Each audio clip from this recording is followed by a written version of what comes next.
आप देख रहे हैं इंडिया टाउन न्यूज भारत की बात।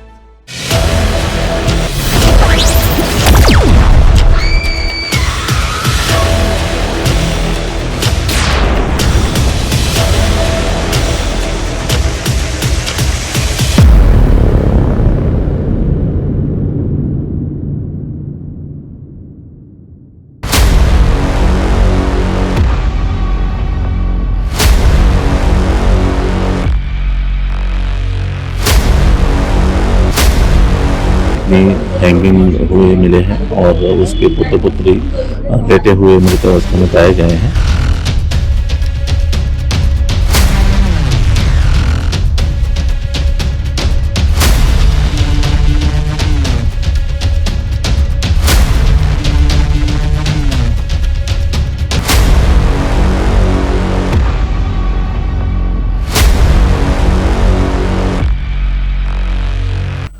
नमस्कार, मैं हूं सुधीर मिश्रा और आप देखना शुरू कर चुके हैं इंडिया टाउन न्यूज भारत की बात। एक घर, एक परिवार और एक साथ 4 मौतें।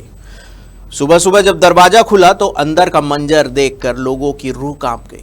शुक्रवार की सुबह जब दुर्ग जिले के मोहन नगर थाना क्षेत्र के आर्यनगर इलाके में लोगों की आंखें खुली तो किसी ने नहीं सोचा था कि उनके पड़ोस से एक ऐसी खबर आएगी जो पूरे इलाके का कलेजा कपा कर रख देगी।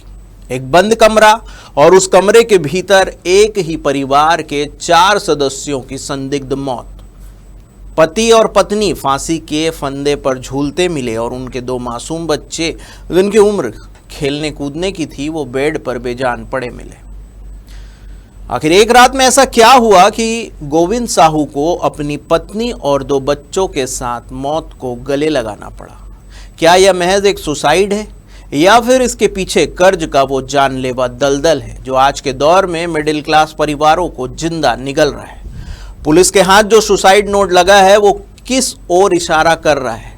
देखिए ग्राउंड जीरो से हमारे संवाददाता नसीम फारूकी की यह विशेष रिपोर्ट। छत्तीसगढ़ का दुर्ग जिला, दुर्ग का शांत और रिहायशी इलाका आर्यनगर। शुक्रवार की सुबह यहां हमेशा की तरह हुई थी, लेकिन गोविंद साहू के घर का दरवाजा सुबह देर तक नहीं खुला। जब संदेह होने पर खिड़की से झांका गया तो भीतर का नजारा देखकर लोगों के पैरों तले जमीन खिसक गई। गोविंद साहू और उसकी पत्नी चंचल साहू के शव फंदे पर लटके हुए थे। जब पुलिस दरवाजा तोड़कर भीतर दाखिल हुई तो अंदर की तस्वीर और भी खौफनाक थी। बगल के बेड पर 10 साल का मासूम बेटा यशांत साहू और 13 साल की बेटी तृष्णा साहू मृत अवस्था में पड़े थे। बच्चों के शरीर में कोई हलचल नहीं थी।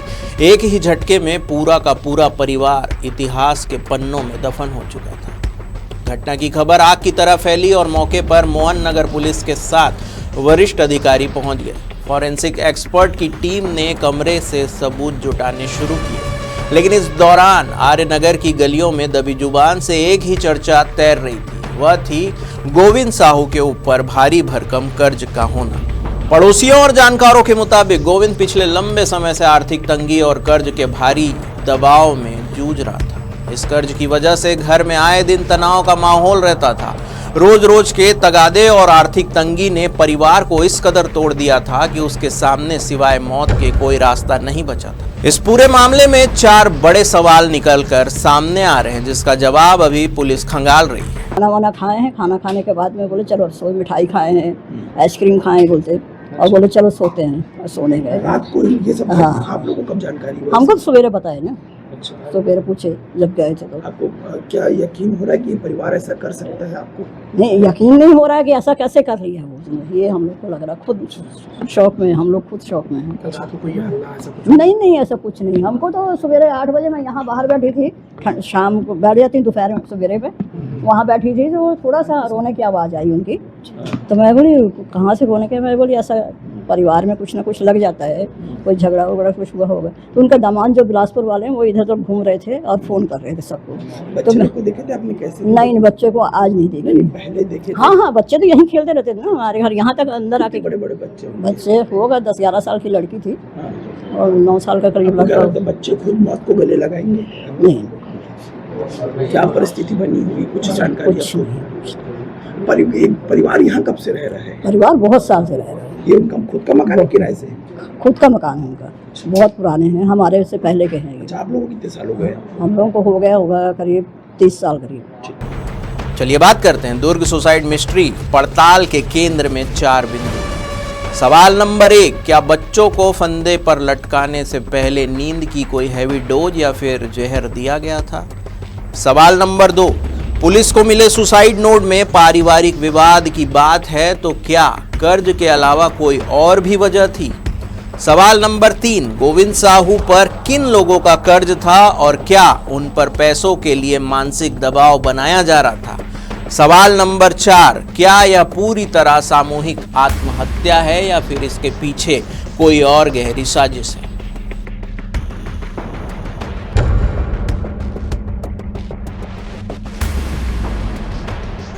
दुर्ग पुलिस इस सनसनीखेज मामले में हर एक पहलू को बेहद बारीकी से खंगाल रही है। पुलिस को मौके से एक सुसाइड नोट भी बरामद हुआ है। शुरुआती जांच में सुसाइड नोट के आधार पर पारिवारिक कलह की आशंका भी जताई जा रही है, लेकिन पुलिस कर्ज के एंगल को भी इससे जोड़कर देख रही है। प्रारंभिक तौर पर आशंका जताई जा रही है कि मासूम बच्चों को फंदे पर लटकाने या खुद फंदे पर झूलने से पहले माता पिता ने उन्हें नींद की दवा दी होगी ताकि वे विरोध न कर सके। हालांकि दुर्ग पुलिस के एडिशनल एसपी सुखनंदन राठौर का कहना है कि मौत की असली वजह और पूरी कहानी पोस्टमार्टम रिपोर्ट आने के बाद ही साफ हो पाएगी। पुलिस परिजनों और रिश्तेदारों के कॉल डिटेल्स भी खंगाल रही है।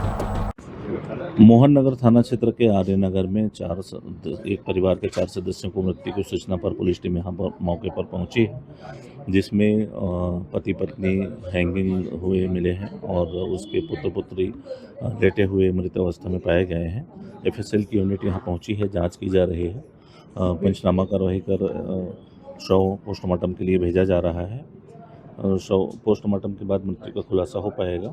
और अभी एक सुसाइडल नोट मिला है जिसमें पारिवारिक विवाद सामने आ रहा है, जिसकी भी जांच की जाएगी। मोहन नगर थाने में मर्ग कायम कर जांच में लिया गया है। जिला दुर्ग की यह घटना हमारे समाज के चेहरे पर एक गहरा जख्म है। जब भी कोई परिवार इस तरह का आत्मघाती कदम उठाता है तो सवाल सिर्फ उस परिवार का नहीं बल्कि हमारे उस सिस्टम पर भी उठाता है जो किसी व्यक्ति को कर्ज के इस दलदल से बाहर निकालने में नाकाम रहता है। उन 2 मासूम बच्चों का क्या कसूर था जिनकी आंखों ने अभी दुनिया को ठीक से देखा तक नहीं था? इंडिया टाउन न्यूज़ की टीम इस पूरे मामले पर अपनी नज़र बनाए हुए है। पीएम रिपोर्ट और पुलिस की आगे की डायरी इस अंधेरे कमरे के कौन से राज खोलेगी, हम आपको बताएंगे। इस बेहद दर्दनाक और झकझोर देने वाली घटना पर आप क्या सोचते हैं? कमेंट बॉक्स में अपनी राय जरूर दें। फिलहाल के लिए बस इतना ही। देश प्रदेश की हर बड़ी खबर से अपडेट रहने के लिए देखते रहिए इंडिया टाउन न्यूज़, भारत की बात। नमस्कार।